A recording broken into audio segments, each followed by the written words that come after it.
Good evening, everybody. Before I begin tonight, I just want to say I'm really grateful to be here because 6 months ago, I would have never imagined in a million years speaking in front of a bunch of people about education. So thank you all for coming tonight. It's very special to me. I'm a junior at Melville High School, as Jennifer mentioned, and was the organizer of the recent Melville students' protest against the policies of Education Commissioner John King. As a public school student for my entire educational career, I can say that I have had an overall rewarding and positive experience, but there are many inherent problems in this system that I feel the urgent need to point out. If you ever felt imprisoned when going to school as a child, you are not alone. I've spoken to students from all demographics, from those who need academic intervention to those in the highest tiers of AP advanced placement classes, and the general consensus has been that school feels like a prison. What we need to realize is that many students are not enjoying and consequently not actually learning in school. This can be attributed to the fact that our current system of education is actually based off of an over 200-year-old educational model that was originally made for making students into obedient citizens and soldiers. When the first industrial revolution occurred in the 19th century, as that young man before had mentioned, this model was refocused on making students into productive factory workers. Again, the system was changed in the 1950s and 1960s during the higher education boom to prepare students for college. Now, there's nothing wrong with higher education. I'm only a year from the college process myself. But the bottom line is that our public school system has a focus on something so narrow to the point that it's actually hostile to the purpose of education itself. The current model operates this way because it bases curricula around testing and rote memorization, all the while crushing the creativity, curiosity, and critical thinking of students.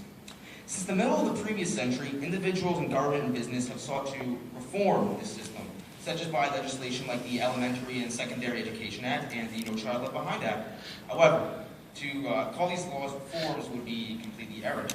Pieces of legislation like these have promoted teaching to the test, thoughtless memorization, and uniformity over diversity in schools. What did schools do before this legislation? The exact same thing.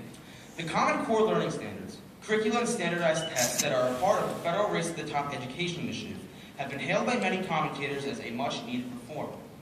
But again, this is not a true reform, but rather a continuation of the same archaic educational model that has been in place for more than 2 centuries. Propagated again by bureaucrats and big business.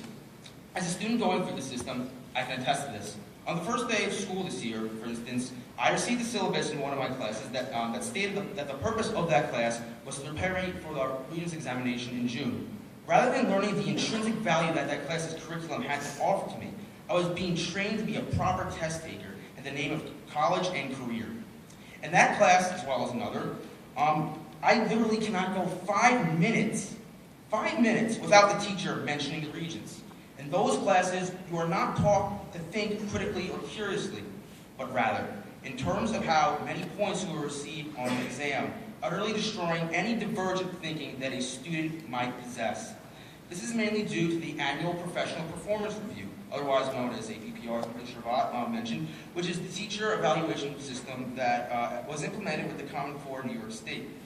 It essentially rewards teachers who teach to the test and punishes those who think outside the box and teach creatively, as a significant part of a teacher's evaluation is based on their students' standardized test scores.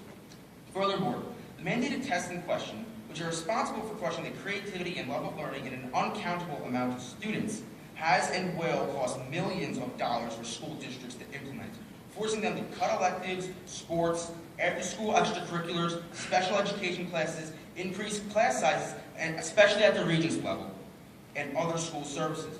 Perhaps you or your children have personally felt the effects of these mandates. Another drain on the funds of school districts is the additional lesson plans that have, and likely will, in many cases go along with the Common Core. These scripted lessons focus on, again, rote memorization and contain little to no information that is applicable to real-world situations, but rather, again, focus on standardized tests. Having been educated in classes that have used lesson plans before, I can confidently tell you that curriculum consists mainly of remaining quiet at a desk and memorizing boring facts for an exam, which become largely irrelevant once completed. This has prevented me and my fellow students from using our critical thinking skills and constricted our creativity, something that the Common Core ironically states that it will promote. Many parents and teachers have expressed concerns that the curricula is too rigorous for some students. How I personally see it, is if an individual teacher decides to raise standards for their students, there should be nothing wrong with that, as they are likely to know their students the best, as well as able to work with them on a personal level. But if curricula is mandated by government and big business, like it very much has been previously and will continue to be under Common Core, teachers will lose their ability to innovate and engage their students in the classroom. Individual learning styles have and will largely be ignored in favor of a one-size-fits-all system.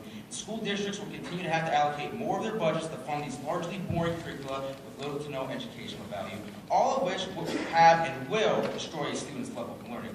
To me, teaching by using these lesson plans is a form of child abuse. The only ones who benefit from these lessons are and will be the multi-million and billion-dollar corporations that produce them. The Common Core learning standards only worsen education for special needs students.